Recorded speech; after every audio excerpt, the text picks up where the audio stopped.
উম্মতে মুহাম্মাদীকে আল্লাহ রাব্বুল আলামিন বিশেষ 5টা রাত্রি দান করেছেন। তার মধ্যে একটা রাত হলো লাইলাতুম মিন নিসফে শাবান। বলেন সুবহানাল্লাহ।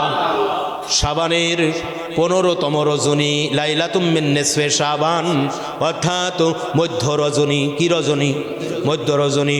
ফার্সিতে বলা হয় শবে বারাত, অর্থাৎ ভাগ্য রজনী। এইরকম দাজ্জালের দোয়ালিরা বলে কোরআন শরীফের মধ্যে কি কোনো জায়গায় শবে বারাত আছে? আকমাল চাচা কোরআন পড়ে, কোনো জায়গায় শবে বারাত শব্দ পাইনি। নটো চাচা কোরআন শরীফ পড়ে আমলিক শব্দ পড়েছে, ওমা আমলিক উলাকা। ইদ্রিস চাচা কোরআন শরীফ পড়ে ঝড়ের খবর পাইছে, ওয়াইজা বাতাসটুম জাব্বারুন। কথা কি বোঝেন কি বোঝেন না? কিন্তু এখন কোরআন সব পড়ে ফেলাইছে, কোনো জায়গায় শবে বারাত খুঁজে পাই না। মোল্লা কয় কি শবে বারাত কি কোরআন হাদিসই আছে? হ্যাঁ মুসল্লি কয় না তো, কোনো জায়গায় কোরআন হাদিস। বলে এই ফুরফুরা সারছি না, এই যারা আলে সুন্নাত দাবিদার, এরা যে শবে বারাত বলতেছে এরা মিথ্যেবাদিতা। কয় হ্যাঁ তো মিথ্যেবাদী, যেহেতু কোরআন শরীফের মধ্যে শবে বারাত। আমরা অসুবিধা হচ্ছে নাকি? শবে বারাত আছে নাকি? কয় হাদিস শরীফের মধ্যে আছে নাকি? বলে না। তাহলে কোরআনে নেই, হাদিসই নেই, তুই মানবি কেন? তুই কি আহাম্মক? তাই কয় রুটি মাগনা ডাল ফিরি, তাই তো মানবো কেন? ঠিক না বেঠিক? ও মুসলমান বাবাজি, নওজোয়ানেরাম, কোরআন কোন ভাষায় নাজিল করা হয়েছে? ইন্না আনসালনাহু ফি কুরআনান আরাবিয়্যা। আল্লাহ রাব্বুল আলামিন বলছেন নিশ্চয়ই আমি কোরআন নাজিল করেছি আরবি ভাষায়। কোন ভাষা? শবে বারাত কোন ভাষা? ফার্সি ভাষা। এখন সারা জীবন দা খুন্তা দিয়েও যদি তলাশ করেন নিংড়ে নিয়ে আসলো দিয়ে, তাহলে ওই আরবি ভাষার মধ্যে কি ফার্সি তালাশ করে পাওয়া যাবে নাকি? ওদের কথা ঠিক আছে কিন্তু মতলব খারাপ। লাইলাতুম মুবারাকা, কোরআনের মধ্যে শবে বারাত হলো লাইলাতুম মুবারাকা।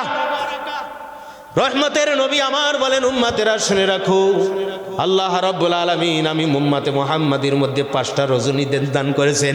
এই 5টা রজনীতে যারা সবগুজারি করবে, আল্লাহর কাছে তাওবা করবে, আল্লাহর কাছে ইস্তিগফার পড়বে, গুনাহ মাফের জন্য মাপ চাইবে, রোগী আছে অসুস্থ ব্যক্তি সুস্থতার জন্য দোয়া পাবে, ঋণগ্রস্ত ব্যক্তির ঋণ মুক্তি হবে, গুনার পাহাড় আছে সেই গুনাহকে আল্লাহ মাসুম করে দেবে। এই তারির মধ্যে একটা রাত হলো লাইলাতুম মিন নিসফে শাবান, শাবানের 15তম রাত্রি মধ্য রজনী। বলেন সুবহানাল্লাহ। রহমতের নবী আমার বলেন উম্মতেরা শুনে রাখো, এই লাইলাতুম মিন নিসফে শাবান, শাবানের মধ্য রজনীটাও হলো এমন মানুষকে আল্লাহ তাআলা মাফ করবেন। একটা গোত্রের উদাহরণ এখানে দেওয়া হয়েছে যাদের 20,000-এর অধিক বকরি ছিল। রহমতের নবী বলেন এত মানুষকে আল্লাহ তাআলা এই রাত্রিতে মাফ করেন, যত ব্লুমা তাদের গায়ে ছিল তার সেই অসংখ্য মানুষের। বলেন সুবহানাল্লাহ। 20,000-এর অধিক বকরি ছিল, এক একটা বকরির গায়ে কত কোটি লোম। এই পশমের বিনিময়ে যেমন একটা উদাহরণ দিয়ে আল্লাহ বুঝাইছেন তার রাবিবের মাধ্যম দিয়ে, এমন মানুষদেরকে ক্ষমা করে দেয়। শুধু তাই না, রহমতের নবী আমার বলেন উম্মতেরা শুনে রাখো, লাইলাতুম মিন নিসফে শাবান, যখন শাবানের রজনী উপস্থিত হয়, আল্লাহ রাব্বুল আলামিন বাদে মাগরিব, কোন মাগরিব? বাদে মাগরিব, দুনিয়া যখন কি হয়ে যায়, এইবার রাত্রের ঘন কাটা নেমে আসে, আল্লাহ পাক রব্বুল আলামিন বান্দার নিকটবর্তী হয়। কার নিকটবর্তী হয়? বান্দা বসবাস করতেছে আমাকে থেকে 7 তবক জমিনি নাকি কোন জায়গা? আল্লাহ রাব্বুল আলামিন বোঝানো হয়েছে প্রথম আসমানে অবতরণ করে আল্লাহ পাক ডাক দিয়ে বলে কে আসো? গুনাহগার, আমি বান্দা তোমার নিকটবর্তী। কিরাম? তোমার গুনার জন্য তুমি আমি আল্লাহর কাছে ক্ষমা চাও, আমি আল্লাহ মাসুম করিয়ে দেব। বলা যাবে নাকি সুবহানাল্লাহ? গুনাহ মাফ করাবে কে? গুনাহ কে মাফ করবে? আল্লাহ যদি মাফ করে, আল্লাহর কাছে গুনাহ মাফ চাইতে হবে কি হবে না? একজন আইছে, ভাই আল্লাহর রাস্তা আমাকে কিছু দেন, এই কোটের মধ্যে হাত, আপনি দেবেন তারে? কি চান?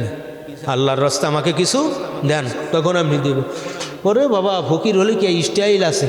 ফারুক ভাইয়ের কাছ থেকে নিস্কন মার্কেটেতে 30 টাকা দিয়ে কোটেরটা কিনে ওর মধ্যে হাত দিয়ে কয় আল্লাহর রাস্তা আমারে কিছু দেন। তা আপনি তুই দেবেন নাকি? দেবেন? দেব না, হাত পাততে হবে। এই জন্য উদউনি আস্তাজিব লাকুম, আল্লাহ বলেন ওহে বান্দা আমার কাছে চাও আমি দেব। ইজা দাআন ফালিয়াস্তাজিবুলি, বান্দা যখন চাবে আল্লাহ তখন দিয়ে দেবে। বলে সুবহানাল্লাহ। আল্লাহ রাব্বুল আলামিন প্রথম আসমানে অবতরণ করেন। কে আসো গুনাহগার, আমি আল্লাহ তার গুনাহ মাফ করে দেব। কে আসো অভাবগ্রস্ত, আমি আল্লাহ তার অভাব দূর করে দেব। কে আসো ঋণগ্রস্ত, আমি আল্লাহ তার ঋণ মুক্তি করে দেব। কে আসো যার যে সমস্যা আছে, আমি আল্লাহর কাছে চাও। আজকে হলো চাওয়া রজনী, ভাগ্য রজনী, পরিবর্তনের রজনী। পূর্বের বছরে কত মানুষ মারা গেছে সেটা তার লিস্ট হবে। কত মানুষ দুনিয়ায় আসবে তার লিস্ট হবে। কয়েকদিন গরু গোশতে ভাত খাবা তার লিস্ট হবে। কয়েকদিন পোলট্রি মুরগি খাবা, কোয়েল পাখি খাবা, রাজহাঁস খাবা, পাতি হাঁস খাবা, সিনের হাঁস খাবা, আর যা কিছু খাবা না কেন তার একটা বাজেট দেওয়া হবে। তোমার ভাগ্য রজনী আজকে যে যত বেশি কাইমনাবাক্যে আল্লাহর কাছে প্রার্থনা করতে পারবে সেই বেশি রবের নিকটবর্তী হবে। বলে যাবে কি সুবহানাল্লাহ। এইভাবে সালাতুল ফজরের আজান পর্যন্ত আল্লাহ বান্দার দিকে চেয়ে থাকে, আর রব্বুল আলামিন দেখে আমার কোন বান্দা আমি আল্লাহর মহাব্বতে, আমি আল্লাহর ভয়ে, আমি আল্লাহর প্রেমে, আমি আল্লাহর জাহান্নামের ভয়ে, আমি আল্লাহর জান্নাতের আশায় বারবার বারবার আমি আল্লাহর কাছে কাইমনাবাক্যে কান্নাকাটি করতেছেন, রোনাজারি করতেছে। রহমতের নবী আমার বলেন, আইনুন বারকাত মিন খশিয়াতিল্লাহ, যেই চোখ আল্লাহর ভয়ে অন্তরে অন্তরস্থল থেকে চোখ দিয়ে একটুখানি পানি বের হয়ে যাবে, আল্লাহ ওই চোখ কোনোদিন জাহান্নামের আগুনে দেবে না। যেই ব্যক্তি অন্তরস্থল থেকে খাঁটি দিলে তওবা করবে, আল্লাহর নবী আমার বলেন, উম্মতেরা শুনে রাখো, আল্লাহ তাকে এমন ভাবে মাফ করবে মনে হয় জীবনেও কোনোদিন গুনাহ করে নাই। সুবহানাল্লাহ। ফালিয়াদহাকু কলিলা ওয়ালিয়াবকু কাসীরা। দুনিয়ার জমিনে তোমরা বেশি বেশি করে কাঁদো, কম কম হাসো। আল্লাহ যা যা খয়র দান করে বান্দার নাজাতের ব্যবস্থা করবে। বলেন সুবহানাল্লাহ। এই জন্য মাগরিবের নামাজের পর বসে যান মসজিদের ভিতরে, বসে যান ঘরের ভিতরে। বয়স হয়েছে 38 বছর, আমি নামাজ পড়তেছি 5 বছর, চন্দ্র মাসের হিসাবে 11 বছর। 11 বছর 17 দিন বয়স যখন হয়, 11 বছর 9 মাস 17 দিন যখন বয়স হয়, আমার পরে সালাত 5 ওয়াক্ত ফরজ হয়েছিল, রোজা ফরজ হয়েছিল। এখন আমার তো কাজা নামাজ আছে, আমি নফল পড়বো না, আমি কাজার নিয়ত করবো আর কাজা পলটেই থাকবো। সুবহানাল্লাহ। 10 দিনকের মাগরিবের কাজা বললাম, 10 দিনকের ইশারের কাজা বললাম, 10 দিনের ফজরের কাজা পড়লাম। 10 দিন এইভাবে করতে করতে এক টার্ম শেষ হয়ে গেল। এইবার আবার শুরু করলাম। বন্ধুগণ, সন্ধ্যা থেকে ফজর পর্যন্ত 200-250 রেকাত নামাজ পড়া যায়। যদি আমি নাজাত পেতে চাই, এক হোক বা জাহান্নামে দেবে 6400 বছর যেতে হবে। এই চিন্তাটা 2,88,00,000 বছর যেতে হবে। এই ফিকিরটা যখন অন্তরে আসবে, তোমার গিরিগাটন খালি লাগবে না, ঘুম তোমাকে স্পর্শ করতে পারবে না। যেহেতু আমি আল্লাহর রহমতের প্রত্যাশায় আছি, এমন ঘুম আমি যেই দিন ঘুমাবো, ওই জান্নাতের ভিতরে যাই ঘুম ঘুম করো বান্দা ঘুমেরও লাগিয়া, এমন ঘুমের ওই বা বান্দা জন্ম ধরিয়া। সুবহানাল্লাহ। এই চিন্তা করে 10 দিনকের কাজা নামাজ, 10 ওয়াক্তের কাজা নামাজ এইভাবে পড়বে। রহমতের নবী আমার বলেন, কাজা কাফারা আদায় করবে, আল্লাহ রাব্বুল আলামিন কাজারও সওয়াব দান করবে। কাজাও তার কি হয়ে যাবে, আদায় হয়ে যাবে। কাজার সাথে আদায় হবে, অর্থাৎ নফল পড়লে, তাহাজ্জুদ পড়লে, আল্লাহু আকবার, আওয়াবিন চাষ্ট পড়লে যে সওয়াব হইতো, সেই সওয়াব নামাই আমলে আল্লাহ দান করিয়ে দেবে। এলেম চর্চা করো রজনীতে বসে। আমি একটা তারিফ সওয়াব আলামত ইলা সব আজকে মুখস্থ করে ফেলবো, আর এক ভাইকে পাশে বসাবো, বন্ধু দেখো আমার হচ্ছে কিনা, ভাই আমার হচ্ছে কিনা। আল্লাহু আকবার এইভাবে রিয়াজত করবে আর বারবার শুনতে থাকবে। ইলমের খাজানা আল্লাহ তার কালবের ভরে দান করে দেবে, জেহেনটাকে পরিষ্কার করে দেবে, অন্তরটাকে কলসমুক্ত করে দেবে। গভীর রাত হয়ে যাবে, ফালিয়াদহাকু কলিলা ওয়ালিয়াবকু কাসীরা। আল্লাহর যাই নামাজের পরে বসে আল্লাহর জন্য ইস্তেগফার পরে, আল্লাহ আমি গুনাহগার, সিয়াকার, খাতাগার, আল্লাহ সব মানুষ এখন ঘুমায়, তুমি রহমতের রজনীতে আমার নিকটবর্তী হয়েছে। ওয়াইজা ইজা দান ফালিয়াস্তাজিবু লি, আল্লাহ তুমি তো বলেছো যখন যাবে তখন দেওয়া হবে। আল্লাহ দুবুর সালাওয়াতিল মাকতুবা জাওফুল লাইলিল আখির ওয়া দুবুর সালাওয়াতিল মাকতুবাত। ওয়া আন আবি উমামা তাবাইলি রাদিয়াল্লাহু তাআলা আনহু قال قال رسول الله صلى الله عليه وسلم اي الدعاء الاسماء قال جوف الليل الاخر ودبر الصلوات المكتوبات او كما قال النبي صلى الله عليه وسلم। আবি উমামা বাহিলি রাদিয়াল্লাহু তাআলা আনহু বলেন, আল্লাহর নবীকে জিজ্ঞেস করা হলো, ইয়া রাসূলুল্লাহ, ইয়া হাবিবাল্লাহ, কোন সময়কে দোয়া আল্লাহ বেশি শোনেন, কবুল করেন? বলেন সুবহানাল্লাহ। আল্লাহর নবী বললেন, ক্বালা জাওফুল লাইলিল আখির ওয়া দুবুরাস সালাওয়াতিল মাকতুবাত। রহমতের নবী বলেন জওফুল লাইলিল আখির, শেষ রাতের দোয়া, ওয়া দুবুরাস সালাওয়াতিল মাকতুবাত, ফরজ নামাজের পরের দোয়া। বলেন সুবহানাল্লাহ। কানার কানা, ডবল কানা, স্কয়ার কানা, হোল স্কয়ার কানা, এরা বলে ফরজ নামাজের পরে দোয়া না। বলে কি বলে না? বলে কি বলে না? সে ফরজ নামাজের পরে শেষ রাতের দোয়া আল্লাহ কবুল করে। ফজরের ওয়াক্ত আসবে আধা ঘন্টা পৌনে 1 ঘন্টা আগে আল্লাহু আকবার যাই নামাজের মুসল্লার পরে সিজদায় পড়ে যান। আমি কবে শিরকি কাজ করেছি, কবে জিনা করেছি, কবে ব্যভিচারী করেছি, কোথায় মিথ্যা কথা বলেছি, কোথায় হামলা করেছি, কোথায় মামলা করেছি, আমার হাতের দ্বারা, কথার দ্বারা, চলার দ্বারা, ফিরার দ্বারা, আমার ভুলের কারণে কত ভুল আমি করেছি। প্রত্যেকটা জিনিস আমার সামনে নিয়ে আসে, নিজেকে আসামি সাব্যস্ত করো, আর রব্বে কারিমের কুদরতি কদমের পরে সিজদা দিয়েছি, এই চিন্তা করে যার করে কাঁদতে থাকো, আল্লাহর কাছে মাফ চাইতে থাকো। আগামী জীবনটা আমি কিভাবে চলবো, কিভাবে বলবো, কিভাবে করব, তারির জন্য তৌফিক প্রাপ্তর ভিক্ষা চাও। আল্লাহর নবী আমার বলেন উম্মতেরা শুনে রাখো, আল্লাহর রহমতের দরিয়ায় জোশ পড়ে যাবে, বান্দা যা চাই আল্লাহ তাই দিয়ে দেবে। বলেন সুবহানাল্লাহ। এই জন্য কাজা নামাজ আদায় করতে হবে, তেলাওয়াত করতে হবে, ইলম চর্চা করতে হবে। হযরতে মা আয়েশা সিদ্দিকা রাদিয়াল্লাহু তাআলা আনহা বলেন, আমি একদিন লাইলাতুম মিন নিসফে শাবানের রজনীতে দেখি আল্লাহর হাবিব সাল্লাল্লাহু আলাইহি সাল্লাম আমার হুজরা থেকে উঠে গেলেন। আমি বললাম নবীজি কোথায় যাচ্ছে একটু দেখি। মারা কেমন ছিলেন? আল্লাহর নবীর উঠা বসা, চলা, সম্মতি, কথা কাজ তাহাকে বলে। রাসূল সাল্লাল্লাহু আলাইহি সাল্লাম কথা কাজ মৌন সম্মতিকে হাদিস বলে। হুজুর সাল্লাল্লাহু আলাইহি সাল্লাম যাহা করিয়াছেন সাহাবী হুজুরদেরকে করিতে দেখিয়া নিষেধ করে নাই, তাহার নাম হাদিস। তাহার নাম কি? হাদিস। ভিখারি শরীফ, বুখারী শরীফ, হাদিস কাকে বলে? তার মুহিদ্দিন কিতাব। কথা বোঝেননি? বোঝেন নাই?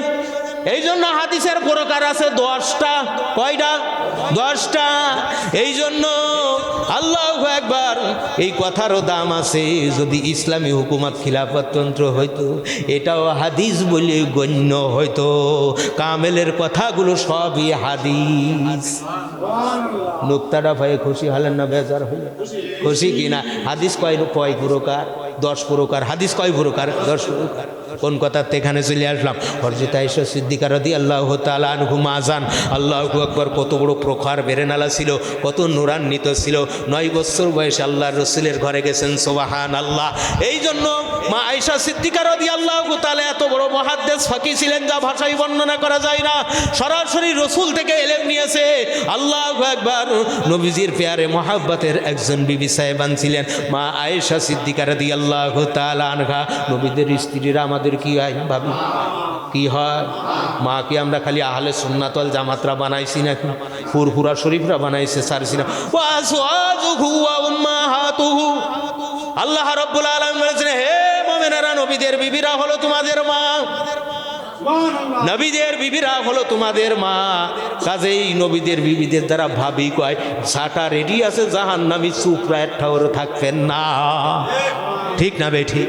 মা আয়েশা সিদ্দিকা রাদিয়াল্লাহু তাআলা আনহা, আমি রাসূলের পিছন দিয়ে যেতে লাগলাম। আল্লাহর হাবিব যাচ্ছেন। এইবার জান্নাতুল বাকিতে গেলেন। এইবার শবে বারাতের রজনীতে আল্লাহর হাবিব কবরবাসীদের জন্য দোয়া করলেন। মুসলমান ভাইয়েরা, বাবাজি, নওজোয়ানেরা, এইসব আমলগুলো আমি এক সময় করাতাম। এখন পরিবেশ মেনটেন সেইভাবে হয় না, স্থান পাওয়া যায় না, এই জন্য হয় না। এখন ব্যক্তিগতভাবে করতে হয়। আমার উস্তাদের নেসবত ছিল এই অনুযায়ী আমরা এইভাবে কাজ করতাম। আল্লাহ অনেক বছর করাইছে, এখনো করি ইনশাল্লাহ। এই জন্য কবর জিয়ারত করতে হবে। আব্বা জান কবরে রয়েছে, আব্বা তোমাকে মানুষ করার জন্য, দুধ কেনার জন্য আব্বা আল্লাহর ফরজ হুকুম তরফ করে ফেলাইছে। জোহরের নামাজ আসরের রক্তই যেই পড়ছে, আল্লাহু আকবার, আব্বা না খেয়ে তোমাকে খাওয়াইছে, আব্বা না পড়ে তোমাকে ফরাইছে। ওই জনম দুঃখিনী পিতা, ওই জনম দুঃখিনী মাতা আজকে কবরের বাসিন্দা হয়ে গেছে। প্যারে মুহাব্বতের স্ত্রী কবরের বাসিন্দা হয়ে গেছে। দুধের সন্তান কবরের মধ্যে চলে গেছে। প্যারে মুহাব্বতের দিনী ভাই কবরের মধ্যে চলে গেছে। ফাতিহা শরীফ পড়ো, ইখলাস শরীফ পড়ো, দুরূদ শরীফ পড়ো, আয়াতুল কুরসি পড়ো, আলহাকুমুত তাকাসুর পড়ো, আলাম নাশরা পড়ো। তাই গুনাহবাক্যে আল্লাহ এই কবরবাসী আল আওলাদ উম্মতে মুহাম্মাদি, মুমিন মুমিনাত, মুসলিমিন মুসলিমাত, আল্লাহু আকবার, বাবা আদম আলাইহিস সালাতু ওয়াস সালাম হইতে আজ পর্যন্ত যত মুমিন মুসলমান, নবী রাসূলগণ, ওলিয়া উলিয়ায়ে কিরাম, ইমাম মুজতাহিদগণ চলে গেছে, আল্লাহ তাদের কায়মনাবাক্যে তোমার কাছে তাদের পক্ষের ক্ষমা চাই। রব্বে কারীম তাদের ক্ষমা করে কবর জান্নাতে করে দাও। দাও। এই জন্য কবর জিয়ারত করতে হবে। একজন বলেন আমি প্রত্যেক দিন একজন আল্লাহর ওলির কবর জিয়ারত করতাম এবং তার জন্য কি করতাম, ফাতিহা শরীফ, ইখলাস শরীফ, খতম শরীফ ইত্যাদি পড়তাম, কুলখানি করে দিতাম। হযরত রাবিয়া বসরি রাহমাতুল্লাহ আলাইহি আমাকে রাত্রিতে দেখাচ্ছে যে হে বাশার, তুমি যে নেক আমল করো আর যেটা আমার জন্য সবরে সানি করো, সেটাকে আল্লাহ রাব্বুল আলামিন এত সম্মানে নিয়ে আসে, নূরের খাজানায় করে এনে আমাকে দিয়ে দেয়। এই জন্য দুনিয়ার মানুষের দোয়া, বুদউনি আস্তাজিব লাকুম, দুনিয়ার মানুষের দোয়া মৃত্যুর পথযাত্রী যারা কবরের মধ্যে আছে তাদের কাছে মহাসমুদ্রের মধ্যে বয়া পাওয়ার সমান। এই জন্য যেই ব্যক্তি বেশি বেশি দোয়া করবে, তাদের জন্য কাইমনা বাক্যে প্রার্থনা করবে, দান করবে, সাদকা করবে, সেই ব্যক্তিও মরার পরে তার তো বদলা পাবেই এবং নিজেও নেককার হবে। যাদের জন্য দোয়া করা হবে তারাও নেক কি হয়ে যাবে, ভাগ্যবান হবে। এই জন্য আমরা মুসলমান, আমরা ইমানদার। আল্লাহ রাব্বুল আলামিন আমাদেরকে দান করেছে আল্লাহর পূর্ণাঙ্গ দিন, ইন্নাল ঈমান ওয়াল ইসলাম ওয়াল ইহসান। জোরে বলা যাবে কি আলহামদুলিল্লাহ। এই জন্য হুব্বে রাসূল অন্তরের মধ্যে পয়দা করে নবী পাকের মহব্বতে দুরূদ সালাম পড়তে হবে, কবর জিয়ারত করতে হবে, ফরজ নামাজের ঘাটতি আদায় করতে হবে। অনেক মানুষ নামাজ পড়ে না, যে নামাজ পড়ে না তার মধ্যে পার্থক্য কি? মুসলমান নামাজ কায়েম করে, অমুসলমান নামাজ কায়েম করে না। তোমার নাম যতই আব্দুল আজিজ, জিন্দেগিতে দাও না শেরজা, ওই আব্দুল আজিজ নাম আতর আলী গাদে ভর ওই শ্বশুর বন্ধু, এরকম একটা অবস্থা হবে। এই জন্য নামের সাথে মুসলমান সূত্রাতের পরে 7-8 বছরের পরে খাতনা করাইতেছে, মুসলমান শরীফ বাড়ি করে দিয়েছেন, মুসলমান হয় না। আত্মসমর্পণকারী না হলে, আল্লাহর হুকুম বাস্তবায়ন না করতে শিখলে দুনিয়ার পরে বাবা লানত, গজব, আখেরাতে যাওয়ার পরে বাবা দোজব। ঠিক না বে ঠিক? এই জন্য মুসলমান বাবাজি এই রাত্রিগুলোকে সরঞ্জাম করতে হবে এমনভাবে ইবাদত, এবং আল্লাহ যেন আমাকে সুস্থ রাখে, সবল রাখে, রমজানের বরকত যাতে আল্লাহ আমাকে হাসিল করার তৌফিক দেয়। এই জন্য এই নেক কাজ যাতে করতে পারি তার জন্য তৌফিক চেতে হবে। সংক্ষেপ বললাম, কথা কি পরিষ্কার? তাহলে শাবানের রাত্রিতে, শবে বরাত রাত্রি কি করবে? কাজা নামাজ আদায় করে। যার কাজা নেই তার কাজা নেই, নফল পড়বেন। টাইসির পরে আপনার কি হবে? ফুল স্টিকার ফিট করা হবে। আচ্ছা, যার স্টিকারও দেওয়া হয়ে গেছে তার টাইসির মধ্যে এসি লাগাই দেওয়া হবে, হালকা সেন্টের বাতাস আসবে, ওম শান্তি। ঠিক না বে ঠিক? এখন যার ফরজ ঠিক আছে সেই প্লাস্টার করে ফেলেন, নফল দিয়ে, সুন্নাত দিয়ে, মুস্তাহাব দিয়ে। যার মাহফিল হয়ে গেছে, টাইস হয়ে গেল, এইবার ওয়ামিনাল্লাইলি ফাতাহাজ্জাত বিহি নাফিলাতাল লাকা আসা আইয়া বা'সাকা রাব্বুকা মাকামাম মাহমুদা। তাহাজ্জুদের গুজারিশ হন, বেশি বেশি পড়েন। নবীর পরে তাহাজ্জুদ তো ফরজ হয়ে যাইতো। এই জন্য আল্লাহ বলেছেন, হুজুর আরও তো নামাজ পড়েন না, আপনি যেভাবে তাহাজ্জুদের গুজারিশ করতেছেন এ তো ফরজ হয়ে যাবে। তাই নবীজি কিছু দিন কাজা করছেন। এই জন্য উম্মতে মুহাম্মাদির উপরে ফরজ হয় নাই। যদি নবী ওই 2-10 দিন, 5 দিন বা 1 মাস কাজা না করতো, তাহলে কিন্তু ওই শোবে সাদেকে সবাই উঠে শোবে কাজে নামাজ পড়া লাগতো। ঠিক না বেঠিক? এই জন্য দেখেন রহমতের নবী কি করলেন, উম্মতকে বাঁচালেন। ওয়ামিনাল্লাইলি ফাতাহাজ্জাত বিহি নাফিলাতাল লাকা আসা আইয়া বা'সাকা রাব্বুকা মাকামাম মাহমুদা ওয়া কুর রাব্বি আদখিলনি মুদখালা সিদকি ওয়া আখরিজনি। আল্লাহ বলছেন এই তাহাজ্জুদের গুজারিশ করলে আপনাকে আপনার প্রভু মাকামে মাহমুদ প্রশংসনে স্থান দান করবে। এই জন্য আগামী বছর কত শবে বরাতে লোক ছিল, এখন আছে কবরে গেছে কি গেছে না, একসাথে বেড়াইছি, একই বাজারে বাজার করছি, একই জায়গায় বইছি, একবারই চা খাইছি, পান খাইছি, কথা কিছু খাইছি কি ঠিক না বেটি? কত লেনদেন চলছে, তারা আজ কবরের বাসিন্দা এখনো পর্যন্ত হায়াতে জিন্দেগি আল্লাহ রেখেছে। এই জন্য সব গুজারি করতে হবে বেশি বেশি। যত ওলিয়া উলিয়া গৌস কুতুব সুলতান নায়েবে রসুলগণ দুনিয়াতে আসছে, এই রাত্রিতে কান্নাকাটির ফসলটা বেশি ছিল, যেহেতু ইস্তেকামত থাকতে হলে এটার দরকার। ঠিক না বেঠি? তাহলে এইভাবে আমরা কাজ করব। বন্দেগি কয় ভাগ? 3 ভাগ। রোহানি বন্দেগি, জেসমানি বন্দেগি, মালি বন্দেগি। 3 ভাগে পাক্কা থাকতে হবে না, খানিক ফাঁক খানিক খাক। 3 ভাগে কি থাকতে হবে? পাক্কা। রুহানি বন্দেগি মসজিদে কামেলের মধ্যে এলমে কলব এলমে তাসাউফ শিক্ষা করে, জেসমানি বন্দেগি এলমে ফিকার শিক্ষা করি আমল করা, মালি বন্দেগি আল্লাহর বিধান মতে মাল আয় করা, আল্লাহর বিধান মতে 3 ধারায় মাল ব্যয় করা। কয় ধারা?